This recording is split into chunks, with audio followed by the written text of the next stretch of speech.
तो इस वक्त हम आ गए हैं भोपाल शहर के काजीपुरा के पुराने शहर में।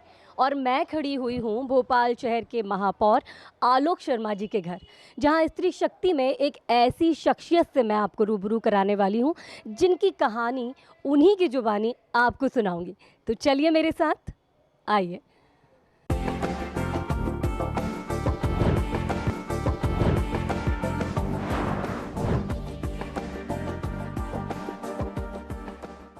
जब एक पुरुष किसी स्त्री से प्रेम करता है तो वह अपने जीवन का उसे छोटा सा ही एक हिस्सा देता है, लेकिन जब एक स्त्री एक पुरुष से प्रेम करती है तो वह उसे अपना सब कुछ दे देती है। यही वजह है कि हिंदू सभ्यता में नारी का स्थान बहुत ही महत्वपूर्ण है और उसे देवी की तरह पूजा और माना भी जाता है।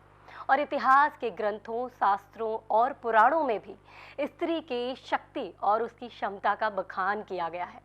स्त्री न केवल एक वंश की जननी है, बल्कि इतिहास में इस देश के विकास की भी महत्वपूर्ण नींव धरने वाली धाती है। जी हाँ, नमस्कार दर्शकों, मैं हूँ प्रियंका वर्मा और आप देख रहे हैं भास्कर न्यूज़ का खास कार्यक्रम स्त्री शक्ति, जिसमें हर बार हम स्त्री के आत्मविश्वास, हौसले की कहानी आप तक पहुँचाते हैं और एक अलग शख्सियत से आपको मिलवाते हैं। आज भी मैं आपको एक ऐसी ही शख्सियत से मिलवाने जा रही हूँ जिनकी छवि बहुत ही सुंदर है और जिनकी हंसी बहुत ही खूबसूरत है। जी हाँ दर्शकों, मैं बात कर रही हूँ भोपाल के महापौर की धर्मपत्नी डॉली शर्मा, जो इस वक्त हमारे साथ है। भाभी, आपका नाम श्रद्धा शर्मा है, लेकिन सभी आपको डॉली शर्मा के नाम से जानते हैं। तो ये डॉली नाम जो है, हालांकि ये आपके ऊपर बिल्कुल फबता है क्योंकि आप बिल्कुल डॉल जैसी ही दिखती है, वैसे ही हंसमुख और वैसे ही सुंदर छवि के साथ, लेकिन ये नाम आपको किसने दिया जो आपको आज पूरे भोपाल शहर में हर व्यक्ति आपको डॉली के ही नाम से पुकारता है? थैंक यू कॉम्प्लीमेंट्स के लिए। श्रद्धा भी नाम पापा ने दिया और मम्मी ने, और डॉली नाम भी मम्मी और पापा ने दिया, क्योंकि मैं पन्ना में पढ़ी हूँ, पैदा हुई हूँ। हम जानते हैं कि आपका जन्म पन्ना में हुआ, वहीं से आपने शिक्षा भी ग्रहण की है। आपका पूरा जीवन, अगर हम कहें कि माता पिता की भी जर्नी, और उन्होंने भी अपने व्यवसाय की, अपने जीवन की जर्नी पन्ना में ही की थी। तो किस तरह से पन्ना का एक जो जीवन आपका शुरू हुआ, उसके बारे में छोटी सी झलक, और ये भी जानना चाहेंगे कि शिक्षा क्या क्या ग्रहण की है आपने? जी, मेरा जन्म पन्ना में हुआ है, जो आप लोग को जैसे पता होगा हीरों की नगरी, हाँ, जहाँ हीरे मिलते हैं, वहाँ जन्मी हुई हूँ मैं। और मंदिर हैं बहुत से। मेरे पापा एग्जीक्यूटिव इंजीनियर पीएचई में, और मम्मी मेरी लेक्चरर थी। अब मम्मी नहीं है मेरी अभी। तो वहाँ मेरा जन्म हुआ, और पापा मम्मी दोनों जॉब में थे, तो ऑल एमपी घूमना पक्का था। हाँ। लेकिन पन्ना बहुत पसंद आया तो हम लोग वहीं बस गए, घर बना लिया। बचपन से लेके बड़े सारी पढ़ाई मेरी पन्ना में हुई। मैंने बॉटनी से एमएससी किया हुआ है, मेरा पीजीडीसीए है, और इसके साथ साथ मैंने बीएड भी किया हुआ है। तो एजुकेशंस हमने सारी ही ले रखी है, और इतनी एजुकेशंस के बाद कभी आपने ऐसा नहीं सोचा कि मुझे किसी राह को चुनकर आगे जाना चाहिए, कोई और ऐसी फील्ड चुनना चाहिए? कि एक गृहिणी आज आप हैं और इतनी परीक्षाओं में उत्तीर्ण होकर आप अपने आप में इतनी सारी चीज़ें, डिग्री लेके बैठी हो, तो क्यों नहीं कभी आपने सोचा? क्योंकि एक पढ़ी हुई लड़की जॉब छोड़ के जॉइंट फैमिली चलाइए कठिन होता है, तो मैंने इनका कहना माना। इन्होंने कहा आपकी पढ़ाई मुझे अपना घर चलाने में दिखेगी। हाँ। अगर मेरा घर व्यवस्थित, मेरे मम्मी पापा के चेहरे पे हंसी है, तो मैं समझूंगा कि आप पढ़ी हुई हैं। पढ़ के जॉब करना कोई बड़ी बात नहीं होती है, पढ़ के घर चलाना बड़ी बात होती। अगर आप ये सिद्ध कर देंगी तो ज़्यादा अच्छा रहेगा। तो मैंने ये जॉब चुना। हमने देखा है कि एक घर की शुरुआत होती है, आप एक गृहिणी हैं, आज पूरा घर संभालती हैं, परिवार और बच्चों का लालन पालन, बड़े बुजुर्गों का ध्यान और भी सारी जिम्मेदारियों को आज आप निभा करती हैं। लेकिन जब शुरुआत करती हैं दिन की एक सुबह की चाय से, हालांकि सुबह की चाय थोड़ी सी आपको बुरी लगती है क्योंकि इसके पीछे एक कड़वी कहानी भी है, वो आपसे सुनना चाहेंगे कि क्यों ये सुबह की चाय से आपको एक थोड़ी सी नफरत है, लेकिन फिर भी सुबह की चाय से दिन भर की शुरुआत कैसे करती हैं? सुबह हमारे दोनों की सुबह 6:30 हो जाती है, मतलब 6-6:30 तक हो जाती है। तो इनको, आलोक जी को चाय पीने की आदत है, और मैं चाय बिल्कुल नहीं पीती, मैंने चाय का टेस्ट नहीं जाना है। तो मुझे ऐसा लगता था कि चाय ख़राब होती है, अच्छी नहीं होती, तो मैं चिढ़ती थी चाय से। और ये चाय पीते थे। मेरी छोटी सिस्टर, बड़ी सिस्टर शादी के टाइम बोली कि या तो तुम चाय छोड़ोगी या चाय तुम ज़्यादा पीने लगोगी। आप लोक गायन और शास्त्रीय संगीत का भी आपने अध्ययन किया है, तो इसका क्या क्या अध्ययन आपने किया और किन किन स्तरों पर, अगर आप प्रतिभा के साथ आगे और प्रतियोगिताओं में भी गई हैं, आप सम्मानित भी हुई हैं, ये ज़रूर जानना चाहेंगे।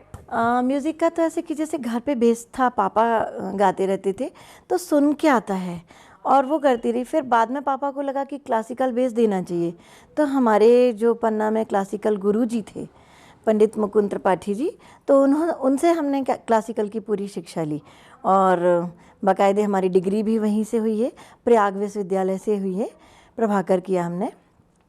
गायन में स्कूल से लेके कॉलेज तक कोई भी कंपटीशन ऐसा नहीं रहता था जिसमें भाग नहीं लेना। सोलो है, ग्रुप है, सब में पार्टिसिपेट करती थी और जब तक हमको अपना इनाम नहीं मिल जाता था तब तक लगा रहता था मैंने क्या कमी की हुई है, आगे मैं इसको सुधारूंगी। तो ऐसे करके म्यूज़िक मेरा आगे चलता गया। छोटी सी 2 लाइन की अगर कोई धुन हम आपसे सुनना चाहेंगे कि ये भी हमारे दर्शकों तक भी पहुंचे कि कोशिश तो करूंगी, गला साथ दे जाए बहुत अच्छा लगेगा। कभी किसी को मुकम्मल जहां नहीं मिलता, कहीं जमी तो कहीं आसमां नहीं मिलता, कभी किसी को मुकम्मल जहां नहीं मिलता। क्या ऐसा आपको भी लगता है कि आपके जीवन में, क्योंकि इतनी एजुकेशंस के बाद और इतनी वर्सटाइल पर्सनालिटी हैं आप, इतनी सारी बहुमुखी आपके अंदर प्रतिभा है, क्या लगता है आपको कि कुछ मेरे जीवन में भी ऐसा रहा जो मुकम्मल ना हो सका? है भी और नहीं भी है, क्योंकि जो इच्छा थी मेरी, जैसे आगे करके जॉब करना है या लाइफ मतलब अलग जीना चाहती थी, पर जब से इनसे शादी हुई तो ये लाइफ ज़्यादा अच्छी लगने लगी। हालांकि मन था मेरा कि कुछ अलग करने का, तो ये लाइफ जीते हुए ही मैं अलग कर गई। सोचा भी नहीं था कि ऐसा अलग कर पाऊँगी और कर लिया। और रहा मेरा जो म्यूज़िक है, मेरी इच्छा थी कि मैं आगे जाके अच्छी सिंगर बनूं, इसको कंटिन्यू रखूं। तो इसको कंटिन्यू रखने के लिए मेरे बेटे ने मेरा साथ दिया। मेरा बेटा 1.5 साल का था और मेरी आदत थी कीबोर्ड प्ले करने की, तो छोटा सा कीबोर्ड बच्चे को गिफ्ट दिया। बच्चे ने कीबोर्ड प्ले किया और सरगम पूरी निकाल के रख दी। मुझे ना अलंकार सिखाने पड़े, ना आरोह अवरोह सिखाना पड़ा, पर बच्चा कंटिन्यू अपना देता जा रहा था। और आज की डेट में मैं गुरु थी तो मैं शिष्य बन के रह गई, मेरा बच्चा मेरा गुरु बन गया। वही बहुत अच्छा म्यूज़िक में आगे निकल गया, तो मेरा म्यूज़िक कहीं नहीं गया, वो मेरे साथ चलता आया और बच्चे ने उसको आगे ला दिया। चेला चीनी बन जाता है और गुरु गुड़ रह जाता है, बिल्कुल सही। लेकिन आपने जैसे बताया बेटे की रुचि है म्यूज़िक में, हम ये भी जानते हैं कि एक माँ अपने बच्चे के प्रति कितनी संवेदनशील होती है और कितनी भावनाएं उसके मन में एक ममता के साथ जुड़ी होती हैं। आपने भी अपनी ममता और साहस का एक बहुत कठिन परिचय दिया जब आपके बड़े बेटे के साथ एक जीवन की संघर्षमयी चुनौती से जूझ कर वो आगे बढ़ा और सफल हुआ। कैसा दौर था वो? बहुत कठिन दौर था। मैं खैर वो पेज पलटना नहीं चाहती थी, लेकिन अगर आपने पूछा तो शेयर ज़रूर करूँगी। मेरा बेटा 10th में था, ये 2017 या 18 का है, और बेटा म्यूज़िक में ही बल्गेरिया जा रहा था, प्रैक्टिस कर रहा था सिंगिंग की। स्कूल से ही बल्गेरिया यूरोप जा रहे थे ये लोग ग्रुप में, मेरा बेटा ग्रुप को लीड कर रहा था। और सिंगिंग करते करते पता नहीं क्या हुआ, बेटा बेहोश हो गया स्कूल में। स्कूल से फ़ोन आता है कि आपका बेटा बेहोश हो गया, कौन से हॉस्पिटल लेके जाऊं? मैंने ही समझाया, मैंने कहा कि आप बंसल लेके जाइए, मैं आ रही हूं, क्योंकि मैं बंसल एक दिन पहले बेटे के चेकअप की बात कर चुकी थी। हम जब बंसल पहुंचे और वहां पे इसकी MRI रिपोर्ट पता चली कि इसके कुछ सिंड्रोम होते हैं अपने ब्रेन में, तो वो एक बढ़ गया है ब्रेन का, वो एक बढ़ गया और एक छोटा रह गया। जो बढ़ गया तो जो फ्लड रहता अपना ब्रेन में जाना चाहिए वो कॉर्ड में जाने लगा, मतलब रीढ़ की हड्डी में भरने लगा, रीढ़ की हड्डी फैलने लगी, उससे इसके लेफ़्ट साइड पे नमनेस हो गया और इससे इसको ठंडा गर्म कुछ भी एहसास नहीं होता था। बस बेहोश होने के बाद MRI में जब इतनी सारी चीज़ें पता चली और ये मालूम चला कि जितनी जल्दी उसका ऑपरेशन है और ऑपरेशन करवाने में भी रिस्क है, 5% सक्सेस हो सकती है, 95% सक्सेस नहीं हो सकती। हम दोनों ने निर्णय लिया कि बच्चा है, छोटा है, 15 साल का है, ऐसे छोड़ेंगे नहीं, इतनी बड़ी बीमारी है, उससे लड़ना है हमें भी और बच्चे को भी। हम लोग फ़ौरन बॉम्बे गए। यहाँ से माननीय शिवराज जी ने हम लोगों को डॉक्टर के लिए अपॉइंटमेंट दिलवा दिया। बच्चे का जाके ऑपरेशन हुआ। जिस दिन ऑपरेशन था तो मैं भगवान पे बहुत विश्वास करती, शंकर जी की पूजन बहुत करती हूँ, बहुत सारे व्रत करती हूँ उनकी। उस दिन मेरा शनि प्रदोष था और बच्चे का ऑपरेशन था। 6.5-7 घंटे बच्चे का ऑपरेशन चला। उस समय मैं सिर्फ अपने भगवान का जाप करती रही, बैठी रही। डॉक्टर बार बार बोल रहे थे कि सिर्फ आप अपने भगवान पे विश्वास रखना, बाकी देखेंगे। ऑपरेशन सक्सेस हुआ। बच्चा मेरा बात करने लगा, बोलने लगा, उसके हाथ पैर भी मूवमेंट कर रहे थे। मुझे इतनी खुशी हुई कि भगवान ने भी साथ दिया। इतनी बड़ी लड़ाई लड़के वो खुद भी खड़ा हुआ। बच्चे की परवरिश मेरी सारी उसकी निकल गई कि बच्चा अच्छा हो गया, चलने फिरने लगा। एक खुशी हुई। उस साल 10th थी, ICSE बोर्ड था बच्चे का। 3 महीने पढ़ाई छूट गई। डॉक्टर ने स्ट्रेस लेने मना किया था ब्रेन की बीमारी के कारण। बच्चे ने घर पे सेल्फ स्टडी की, कोई ट्यूशन नहीं, खुद की पढ़ाई से मेरा बच्चा 80% मार्क्स लेके आया। और जिस दिन रिज़ल्ट आया तो मैं थोड़ी सी थी कि हो सकता कि 90-95% आए, मैं खुश हो जाऊँ। 80% उनके, मैं थोड़ी रुक गई। मेरी मदर इन लॉ आगे आई और गले लगा के उसको पैसे दे के बोली मेरा बेटा मेरिट में आया। इतने हंस के बोली कि मेरा बेटा मेरिट में आया, क्योंकि उसने जिस कंडीशन में पढ़ाई की, जिस स्थिति में उसकी पढ़ाई हुई, एग्ज़ाम दिया, वो सबसे ज़्यादा कठिन। आप भी शिक्षक रही हैं, आपने भी अध्ययन कराया है, बच्चों को एक शिक्षा दी है। आज किस तरह से बच्चों को शिक्षा देती हैं? घर में भी आप देखती हैं कि राजनीतिक क्षेत्र में अगर हम बात करें तो भैया को भी आप पीछे से बहुत मोरल सपोर्ट देती है, पूरा घर आपने व्यवस्थित कर रखा है। तो क्या क्या शिक्षा आप अपने जीवन में एज ए शिक्षक घर को भी संभालने में लेती हैं? घर का काम खुद ही करते हैं, क्योंकि इन्होंने वर्कर नहीं घर पे आने दिए। बोले ये घर है, घर पे खुद काम करना है। तो मैं किचन भी जितने अच्छे संभाल लेती थी, बच्चों की पढ़ाई भी संभाल लेती, उतना ही अपने पेरेंट्स को संभाल लेती हूँ, क्योंकि वो मेरी एक जिम्मेवारी है। तो बच्चों का जो 2 घंटे पढ़ाई करा था, सिर्फ उनको मैं चेक करती, क्योंकि वो इतने अच्छे स्कूल में कि मुझे ज़्यादा मेहनत नहीं करनी पड़ती है। और बच्चे भी मेरे दोनों पढ़ाई में होशियार हैं, बहुत अच्छा रिजल्ट देते हैं। तो मतलब ये है कि एक बड़ा अच्छा सा तालमेल घर बाहर सबको मिलाकर आपने रखा हुआ है। हम ये भी जानना चाहेंगे, जैसे हमने कहा भैया हर वक्त आपके साथ हैं, उन्होंने हर डिसीजन में आपको हमेशा साथ दिया। अगर उन्होंने कहीं हद तक आपको कुछ चीज़ों के लिए वंचित भी रखा है तो हर चीज़ में आपको सहयोग भी किया है। लेकिन ये शुरुआत की बात करें, हमने ये चीज़ ज़रूर सुनी है कि आप एक सफ़र पे निकली थी और ट्रेन का इंतज़ार आप कर रही थी, और उस ट्रेन के इंतज़ार में कहीं जाकर हमें रुकना पड़ा और वहीं से हमारे उस सफ़र में एक हमसफ़र और जुड़ा और वहाँ से ज़िंदगी का सफ़र शुरू हुआ। तो क्या थी वो कहानी, आप ही से सुनना चाहेंगे। बड़ी रोचक कहानी है हम दोनों का मिलना। मैं भोपाल आई हुई थी और इंदौर से लौट रही थी। मेरी ट्रेन वाकई में रात में थी 8 बजे, और सुबह मैं 5 बजे भोपाल आ चुकी थी। सुबह से रात तक का टाइम कहाँ निकालते, कुछ समझ नहीं आ रहा था। मेरे पापा मेरे साथ थे, तो पापा ने कहा चलें, अपने एक पहचान के रहते उनके यहाँ चलें। मैंने कहा चल सकते हैं, ऐसा कुछ नहीं है। हम पहचान मतलब इनके यहाँ आए। हम लोगों की एंट्रेंस घर के एक ही गेट से दोनों एक साथ अंदर आ रहे थे, तो मुझे नहीं मालूम था कि इनका फैमिली बैकग्राउंड क्या है। हालांकि मेरे पापा लोग जानते थे और इनको नहीं पता था कि मैं कौन हूँ। तो एंट्री लेते जा रही, ये सोच रही कि कोई म्यूज़िक का एग्ज़ाम देने, मेरे बाबा ससुर बहुत बड़े आचार्य श्री थे, भोपाल आचार्य श्री की उपाधि मिली थी। तो इनको लगा कि बाबा के पास कोई म्यूज़िक का एग्ज़ाम देने के लिए आई हुई है, और मुझे लगा कि इनके घर आते जाते लोग रहते तो कोई आया हुआ है। ये नहीं पता था ये आलोक जी हैं। अंदर साथ में आए, मैं ड्राइंग रूम में बैठ गई, अपने अंदर चले गए। हम लोगों ने थोड़ा जो घर की फॉर्मेलिटी होती, लोगों से मिले। फिर जो भी है इनके घर में बात हुई हो मुझे नहीं पता, आके बैठे, खाना हम लोगों का साथ हुआ। बहुत सारी चीज़ें हम लोगों की मैच कर रही थी।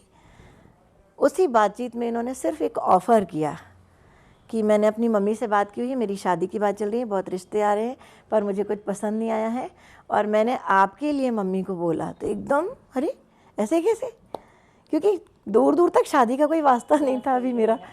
तो मैंने कहा कि नहीं नहीं ऐसा नहीं होता, बड़े लोगों की अनुमति से। मेरे मम्मी पापा से मेरी बात हो गई है, आपके पापा जी बैठे हुए हैं, मैं आपसे सिर्फ पूछने आया हूँ कि क्या ऐसा हो सकता है। इतना कह के बात वहाँ ख़त्म। पूरा घर बैठा हुआ था, मैं शांत रह गई। 1-2 सवाल जवाब किए इन्होंने। एक बहुत अच्छा सवाल किया, पन्ना की पॉपुलेशन क्या है। तो मुझे हंसी आ गई और एक थोड़ी सी अंदर से जो गुस्सा सी थी ना कि एकदम से शादी कर। मैंने कहा देखो मैंने कोई चुनाव तो लड़ा नहीं, वोटर लिस्ट बनाई नहीं, मुझे नहीं पता पॉपुलेशन कितनी है। इनको भी लगा कि ये जवाब एकदम से ऐसे कैसे आ गया। फिर मैंने बताया कि 1-1.5 लाख थी उस समय पॉपुलेशन, क्योंकि 1-1.5 लाख है और बहुत छोटी सी जगह है। मैं जैसे बोली बहुत छोटी सी जगह है, बोले उस छोटी सी जगह से ही आप आई हो। तो बस दोनों की वो बातचीत हुई और मैं पन्ना जाने लगी। तो मेरे बाबा ससुर ने मेरे दुपट्टे पे पैसे, हल्दी की गांठ, चावल ऐसे रखते ना, ऐसे रख के हम लोगों का रिश्ता मतलब एक तरह से मान्य हो गया था। कंप्लीट नहीं हुआ था क्योंकि हम लोग की पत्रिका नहीं मिली थी तब उस समय। और मैं अपने मायके चली गई, मतलब पन्ना चली गई घर, मम्मी के पास बात हुई। मम्मी को भी आश्चर्य, वो घूमने गए थे, कहाँ शादी की बात करके आ गए। फिर कुछ दिनों बाद फिर इन लोगों के घर से फ़ोन आया पापा के पास कि क्या हुआ, आप लोग ने रिश्ते का क्या किया। अब क्या बोलते हैं, पापा ने कहा देखते हैं, बात करते हैं, पत्रिका भेजते हैं, पत्रिका मिलवाते, पत्रिका मिल गई, इन्होंने ही मिलाई। इस मामले में भी ये बहुत अच्छे हैं, बहुत अच्छी पॉमिस्ट्री आती है इनको। पत्रिका मिला ली, अच्छी मिल गई, घर की बात हो गई। हमारे यहाँ फिर मैसेज भेजा गया कि पत्रिका दोनों बच्चों की मिल गई, शादी होनी चाहिए थी। और इन्होंने तो जैसे मन में साथ सोच लिया था कि शादी करनी ही है। बस 13 मार्च से लेकर 23 जून के बीच में सारा हो गया, शादी तय हो गई, शादी हो गई हम लोगों की। और साल गुजर गए हैं। हाँ, उसके पहले मैं अपने कॉलेज, पन्ना की बात है ये, मैं कॉलेज जा रही थी और आँखों देखी नलनी सिंह का, अगर आप लोग प्रोग्राम देखते होंगे, स्टार पे आता था, स्टार प्लस पे, तो वो प्रोग्राम देख रही थी और कॉलेज जा रही थी, सहेली बैठी हुई थी। अचानक से एक पार्षद मार्बल की गलियाँ बनवा रहे, वो टॉपिक चल रहा था नलनी सिंह का। क्या हंसी आई, क्या हंसी हुई हूँ, हंस रही, लोगों के घर में मार्बल नहीं लगता, कैसे पार्षद हैं ये, तो गलियों में लगवाते फिर। सोचा नहीं था कि ये पार्षद से हंसते हुए हम कभी एक ज़िंदगी जीवन की लाइन पे चल पड़ेंगे। और इस लंबे दौर के साथ चलते चलते कई चीज़ें कई बार ऐसी होती है जीवन में जो कभी खट्टी और कभी मीठी हो जाती हैं। तो ऐसी क्या शिकायत है आपको भैया से जो आपको लगता है कि ये एक शिकायत भी है, और कुछ ऐसी कमी और कुछ एक ऐसी पसंद जो आपको लगता है कि सबसे बेहतर है उनके अंदर? बेहतर तो बहुत सारी चीज़ें हैं, गिनाने बैठूंगी तो शायद मेरी उंगलियों पे लाइन कम पड़ जाएंगी। बेहतर बहुत है, हाँ, जैसे कहते ना कि इंसान है, कुछ ना कुछ गलतियाँ हो जाती, कुछ ना कुछ कमियाँ हो जाती। तो 1-2 चीज़ें हैं जो बिल्कुल पसंद नहीं है मुझे इनकी, बिल्कुल भी, कि सिर्फ जो फोर्स है वो अप्लाई करना मेरे ऊपर, यही करना है। तो पहले तो मैं उसको ऐसे लेती थी इरिटेट होके, लेकिन अब लेने लगी। और दूसरा एक इनका चाय टॉपिक वाकई में मेरे लिए बहुत सिर दर्द रहता है। चाय बहुत पीते हैं जो सेहत के लिए अच्छी नहीं होती है, तो चाहती वो कम कर दें। एक पॉइंट और है इनका, सारी दुनिया याद रखते, बाहर के सारे काम याद रखते, घर के जो मैं बोलती वो काम भूल जाते हैं। वो चाहती हूँ कि इनकी मेमोरी में फीड होना चाहिए हमेशा के लिए। जो इनकी अच्छी बात है वो ये है कि ये अपने मम्मी पापा को बहुत चाहते हैं और किसी भी परिस्थितियों में उनसे अलग नहीं होना चाहते। इतना सब मिलने करने के बाद हम दोनों ने एक ही बात में कॉम्प्रोमाइज़ की थी कि कुछ भी हो जाएगा मम्मी पापा के साथ उनके ही घर पे रहेंगे। आज हम उनके घर पे ही उनके साथ रह रहे, और इनके जो सेवा करने का तरीका वो बहुत अच्छा है। मतलब उन्हें शायद एहसास नहीं होता होगा कि उनको क्या चाहिए, पर इनके मन में चल जाती। फर्स्ट सेकंड सारे भाइयों को लेके एक साथ चलना, ये मुझे भी सिखाया कि घर है, 4 बर्तन आवाज़ आती, पर वो आवाज़ बाहर नहीं निकलनी चाहिए। मैं दिन भर का थका आता हूँ, कभी मेरे से घर की छोटी छोटी सी शिकायतें लेके मत बैठना। उन शिकायतों को शॉर्ट आउट करने का खुद तरीका निकालो, खुद ख़त्म करो। ये चीज़ मैंने बहुत अच्छे से ली कि हाँ सही है, हम अगर इनसे कहेंगे उलझेंगे तो बहुत दूर तक बात जाएगी। मतलब ये कि भैया बहुत सुलझे, बहुत अच्छे इंसान। सेकंड, बच्चों को बहुत केयर करते, बहुत ज़्यादा चाहते हैं, उनकी हर छोटी से छोटी डिमांड पूरी हो जाती है। जैसे मेरे बच्चों को शौक़ है वीकेंड में मूवी देखने का, कोई नई मूवी रिलीज़ हुई देखना, तो इनको टाइम नहीं मिल पाता, पर मैं बच्चों को लेके मूवी दिखाने जाती हूँ। कभी इन्होंने मना नहीं किया, कभी ये नहीं पूछा कि तुम टिकट कहाँ से बुक कर रहे हो। फटाफट, हम लोग ऑनलाइन बुक नहीं कर सकते हैं, हम जाके वहीं थिएटर में खड़े होकर टिकट लेते हैं, जाके बच्चों को दिखाते हैं, इनको फ़ोन कर देते हैं, मूवी देख लिया, फलानी जगह डिनर करने जा रही हूँ, मूवी कोई परमिशन नहीं, जा रही हूँ, बस बता रही हूँ आपको। मतलब ये है कि बहुत हर तरीके से हर रंग और ढंग में ढले हुए हैं। रंगों की बात अगर की जाए, आपको पेंटिंग की भी रुचि है, और ये आपने विरासत में अपने पिता से ही इस रुचि को शुरू किया।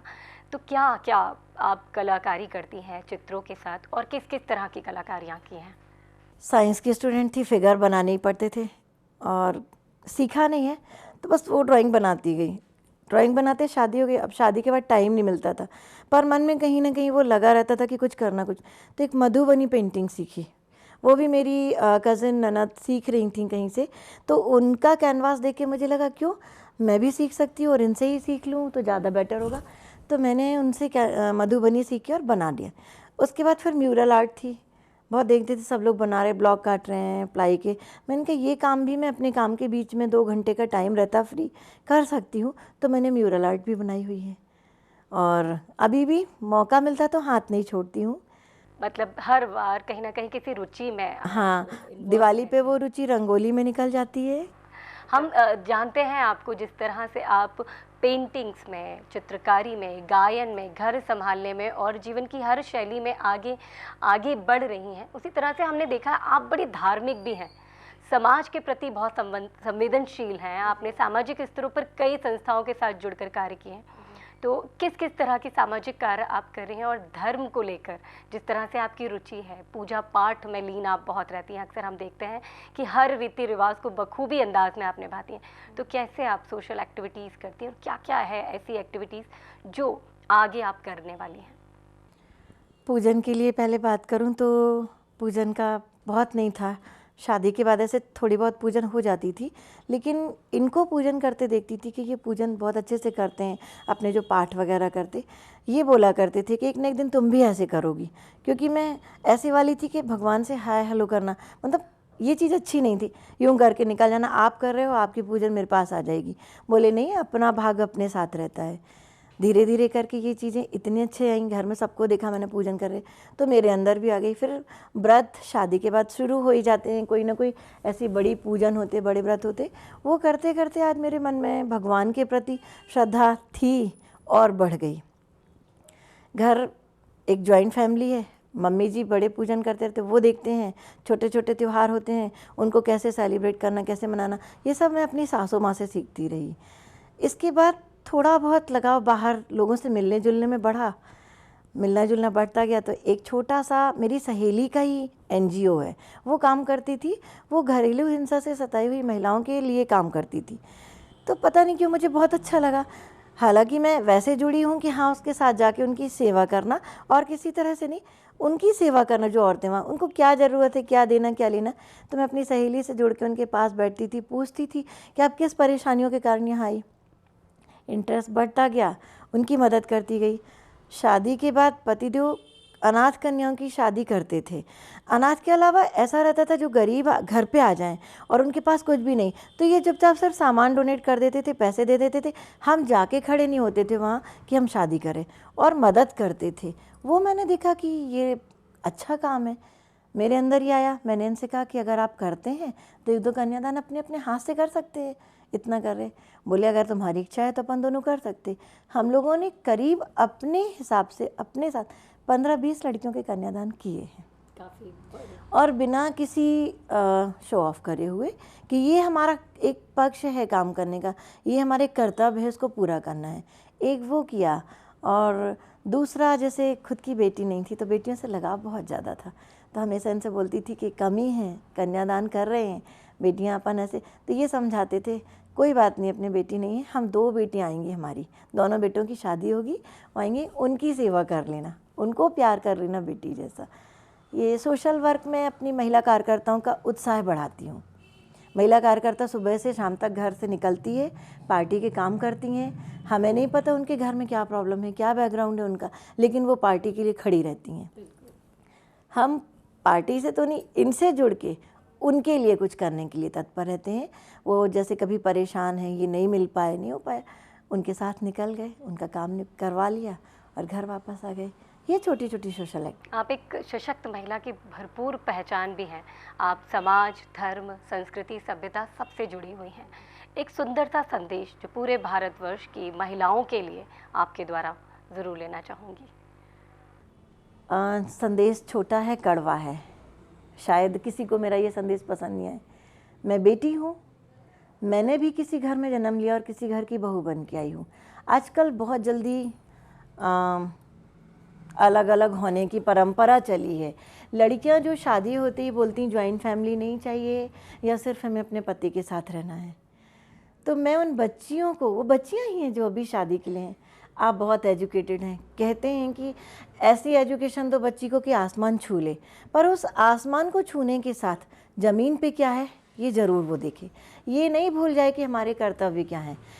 उसके कर्तव्य हैं, वो जिस घर से आई है माँ बाप के पास है, और जिस घर आई तो वहाँ पे जो बच्चे के माँ बाप हैं उनको अपना समझे, उनका रिस्पेक्ट करे, उनकी सेवा करे और अपना भी धर्म निभाती रहे। हाँ, आप जॉब कर रहे हैं, करते रहिए, मना ही नहीं है, पर किसी को हर्ट करके मत करिए। आपकी एजुकेशन शायद आपके संस्कारों में निकलेगी और आपका जो भाग्य होगा वो आपको ऊपर लेके जाएगा। बिल्कुल सही कहा आपने कि जो आपके भाग्य में है वो आपसे कोई नहीं छीन सकता और आपके संस्कार ही आपकी एक पहचान बनाते हैं। तो ये थी हमारे साथ भोपाल की डॉली शर्मा जी, जिन्होंने ये बात बिल्कुल सत्यता के साथ साबित कर दी है कि पूरा घर जिसका है ऋणी वो है एक सुयोग्य गृहिणी। फिलहाल इस कार्यक्रम में इतना ही। अगली बार आपसे फिर मुलाकात होगी हमारे इस खास कार्यक्रम में जिसका नाम है स्त्री शक्ति। तब तक के लिए बने रहें भास्कर न्यूज़ के साथ। नमस्कार।